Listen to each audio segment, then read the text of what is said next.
It is Tuesday, September 1st, and it rained. I dumped about a little over an inch out of the gauge earlier, and it looks like there's maybe another 500ths in there now. These earlier season beans are starting to turn, but hopefully there's enough green leaves left that the rain will help them. I don't know if it's going to help some of the earlier season corn a lot, but we definitely needed the rain.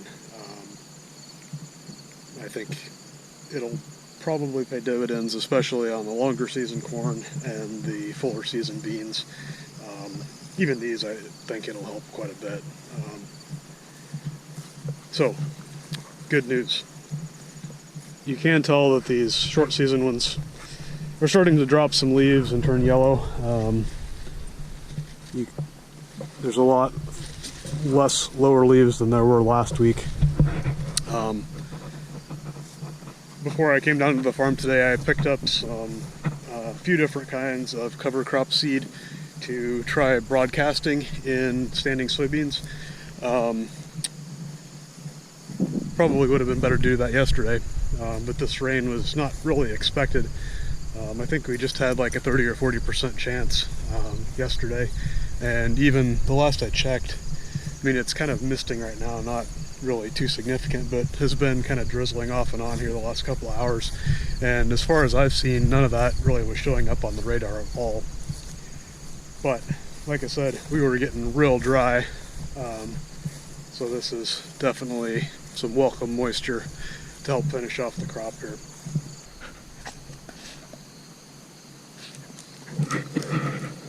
Lizzie's feeling neglected because Mom and Dad are out of town for a few days. The other upshot to this storm coming through, or rain coming through, actually I guess Friday afternoon or evening, I think, we had a cold front come through, so it's a lot more pleasant now than it was last week. We were highs in the low to mid 90s basically all of last week, and mostly sunny most of the time. It's like maybe 65 now, maybe not even that. Which will make working on stuff much more pleasant.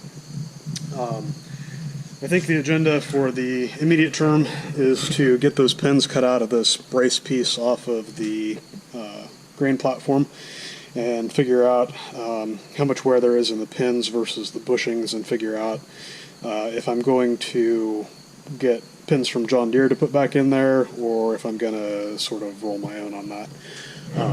Also have some more stuff to check over on the combine, mostly gearbox oil levels, and a few other random little things, I guess. I still need to space out a pulley on this side, but need to pull plugs out of like the transmission and the final drive gearboxes back here behind the wheels. There's a gearbox here that's the 2-speed for the cylinder drive that I need to check the oil level in. I know the clean grain elevator gearbox is good, but there's one over on the left side right behind the cab that's like the main countershaft gearbox, I think it's called. I need to check. Need to check over some belts and stuff.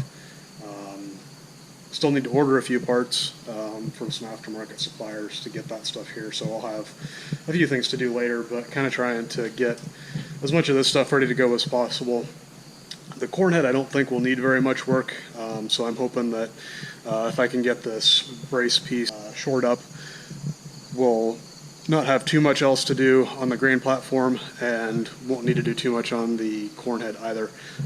Do need to pull the sickle out and replace some sections and kind of check things over and make sure there aren't any cracked guards on the cutter bar on the front. But we didn't have any trouble with anything at the end of the season last year, and I kind of looked things over a little bit and didn't see anything that looked too bad, so hopefully that won't be too big of a deal. But I think I'm going to see if I can find myself some eye protection and probably some ear protection also, and start cutting welds on that deal. So step one, we're going to blow kind of the grease and dirt and stuff out of here, just so that when we start grinding on stuff and things get hot, we hopefully don't set anything on fire.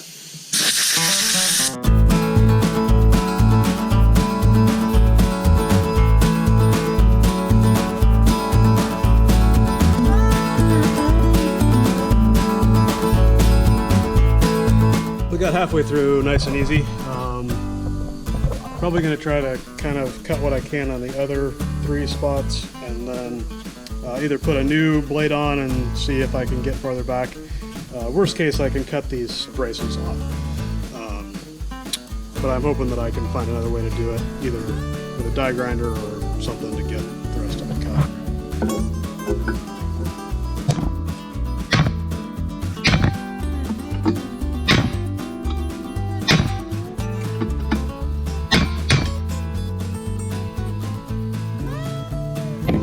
Well, I can see the outline of the pin here.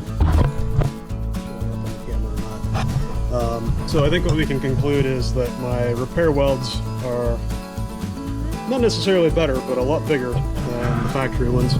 I think I am going to have to grind some more over here though, because I'm sure that there's metal tying the pin into the tab.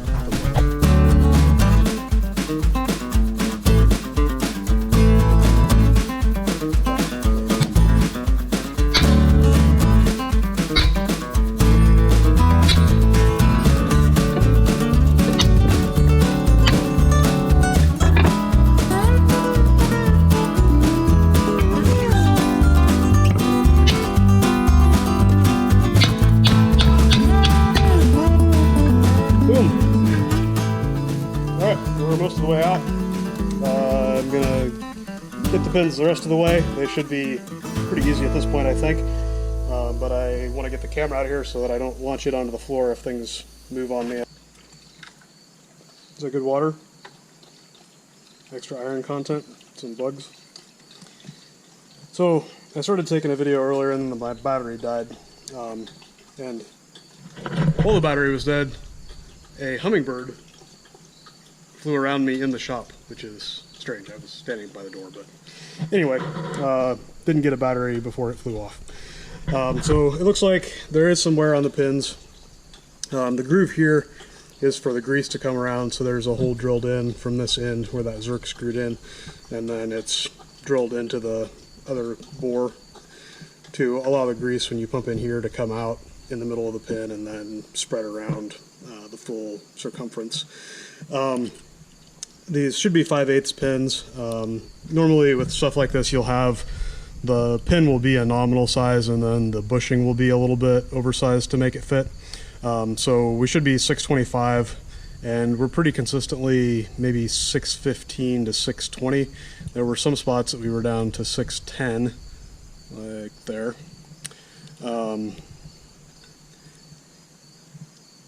I thought the bushings were maybe not worn as much, although it seemed like when I did the measurement and thought I was recording that the battery was dead, I was down to, or I was up to close to 640, which would be 15 thou. So I don't know exactly what they were supposed to start at.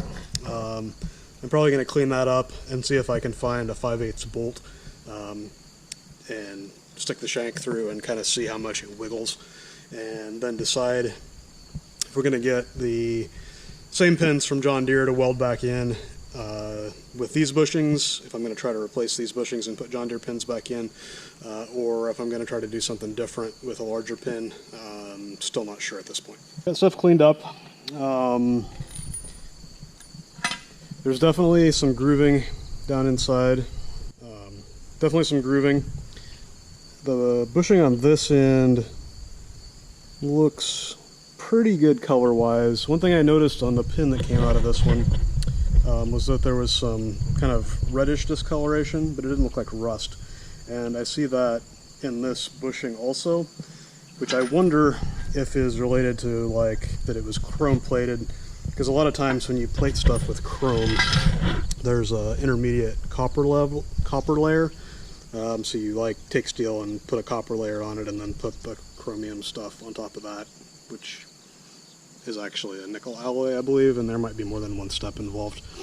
But it seems like, I guess I didn't actually measure these after I got them cleaned up, but I did find a 5/8 bolt, which seemed a little undersized maybe, but it seemed pretty floppy.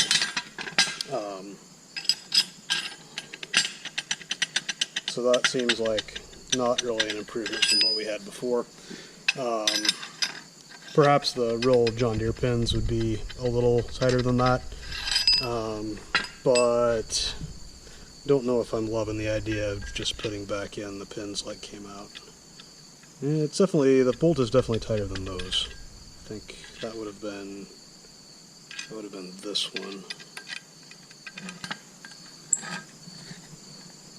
Probably should grind the garbage off the ends of the shaft so they'll slide in easy. It looks like, the other thing that I thought was odd is that this is wider than this on the casting. So this is about a little under 1.5, and the casting here is going to be like 1.25. But the bushings are the same size. So on this one we have a 1.4 inch bushing that sticks out on both sides of the arm, and this one is recessed in by probably, what is that, 1/10 or more? I didn't dig the goop out of that. Yeah, right at 1/10. Which seems a little odd because you don't have all the bearing surface that you could have on that other pin. I think what I've decided is that I'm not going to be happy just putting pins in, so I either need to find some bushings that I can cross-reference from a generic supplier to replace these with, or see if I can find something by size in the John Deere parts book. The only piece of this assembly that they show in the book for the head is the pin and the $800 assembly with the casting and the weldment and the pins and everything all put together. And I don't really want to spend $800 or $1,500 or whatever it was for that. So we're gonna try to do something, but got to figure out exactly what, I guess. It looks like these bushings are 7/8 diameter. So I could try to find a thinner bushing and go up to like a 3/4 shaft, or I could take the bushings out and use 7/8 and have it wear straight on the cast, but I suspect the cast is probably kind of soft. So that's maybe not the best idea, even though you'd have more surface. Probably might not be the best for longevity. Or if I can find an equivalent bushing, I could just go back with the same thing that was in it, because the head is 20-some years old and has worked fine to this point, basically, or it probably started causing a little bit more issue a couple years ago, but some of that may have been because this one pin had broken out and ran loose for a while, too. It doesn't look like really bad, but it does have some wear. So, to be determined. Time to go do some internet research. Internet research complete, and I think I have a game plan. First of all, Lizzie's helping again. I may have incorrectly disparaged John Deere. These pins were only about $12 a piece for the replacements that would be longer with the ends on them, ready to weld in. Which seemed like a pretty good deal. I think they're probably hardened and have the grease passages already drilled and tapped and stuff, so for that price, probably not worth trying to build something. And the other interesting bit of information, so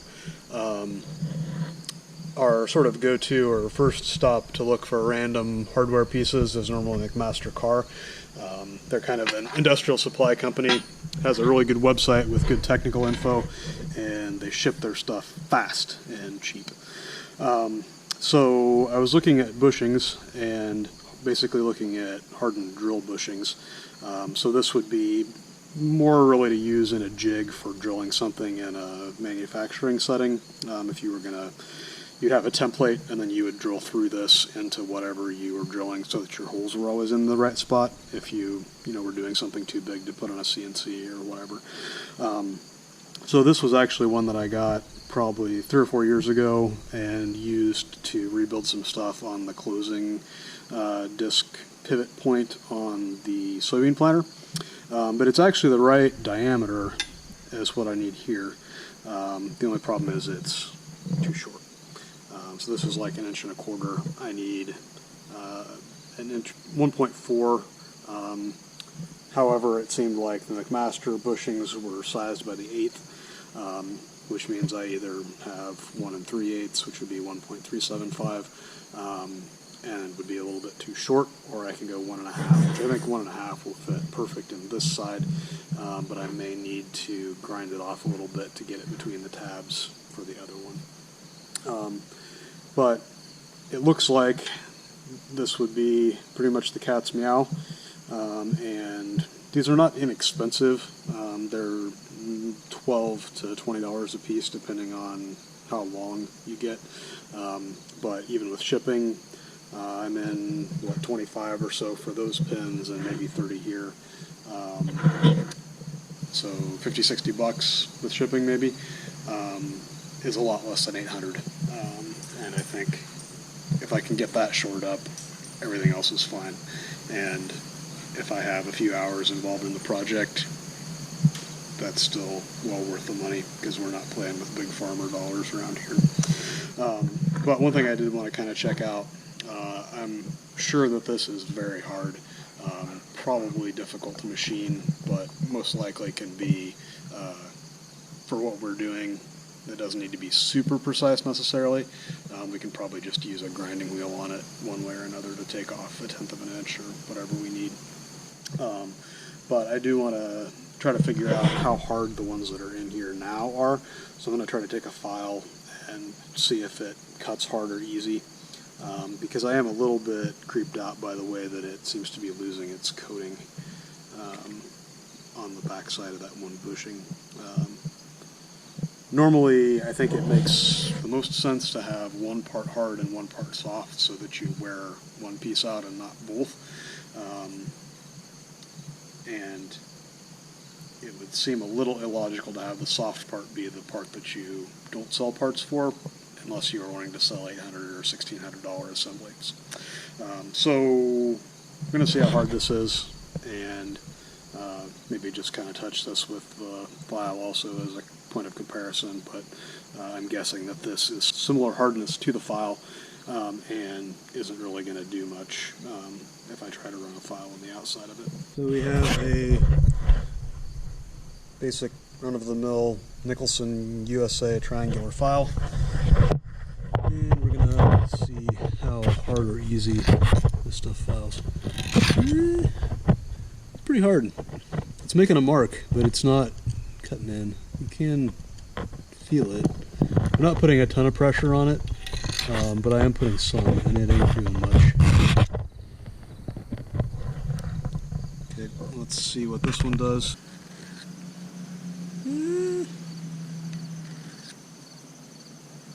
I would say this is a little harder, but I'm making marks. So I wouldn't say that they're necessarily too far off. I would say those don't feel as deep as the scratches in that. But I think that this will work. I think I'm going to put this in the press and see kind of how hard or easy those bushings are going to come out. We may need to heat up the arm. Sometimes to get a really tight tolerance, you'll have stuff put together basically by chilling down the bushing to shrink it down to make it smaller to get it in there, and or heating up the outside part to make it basically expand and make the hole bigger to get the bushing in. But I don't know exactly how tight that these are, so first of all I'm just going to put it in the press and see if I can make them move easily, or if it gets a lot of tension on it and nothing happens, then I know that I'm going to have to do something a little bit more extreme to get them out. Did an initial test a few minutes ago, and it looks like these are not going to be too hard to get out of here. I originally just had a piece of 7/8 shaft. We've got all kinds of pieces of pipe and shaft of different sizes and bars to lay across to push on everything else. And you would think that there would be something in here that was about 3/4 in a medium length, but no go. So I had to find a piece of pipe on the iron pile. Probably shaft would be better, but we're only going to be pushing on the edges anyway, and I think this is going to work. So we've got a piece of pipe or a bushing of some sort that's underneath here, so that the bushing we're pushing out has somewhere to go. And it didn't seem like I was able to get the arm in the right position, having the thing sticking out away from it, so I had to put the arm like kind of between the cross member pieces there. So we're gonna see if this moves.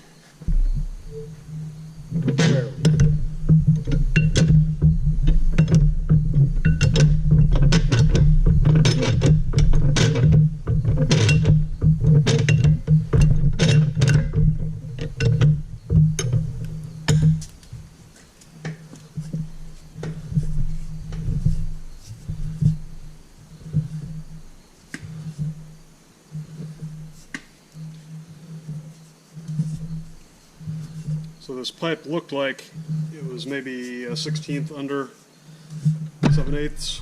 So hopefully that means it'll be easy to get out. Perfect.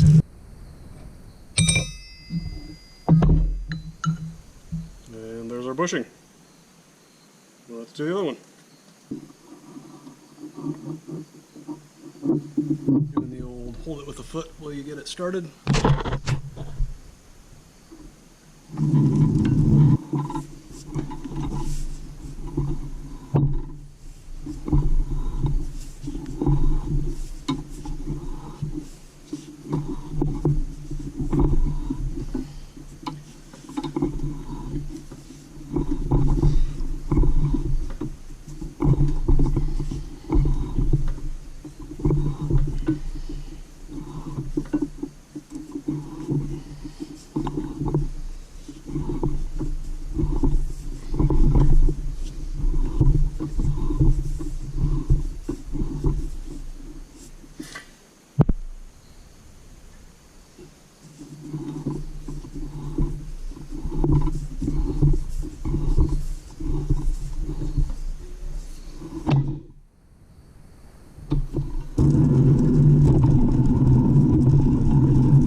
Two bushings out.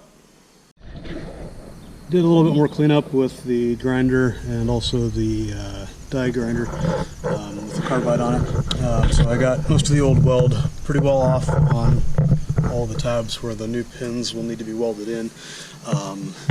There's kind of a little bit of a line here that I thought that piece maybe was cracked, but I couldn't find it going clear through. But I will have to look that over a little bit closer before I do anything. So the way this fits,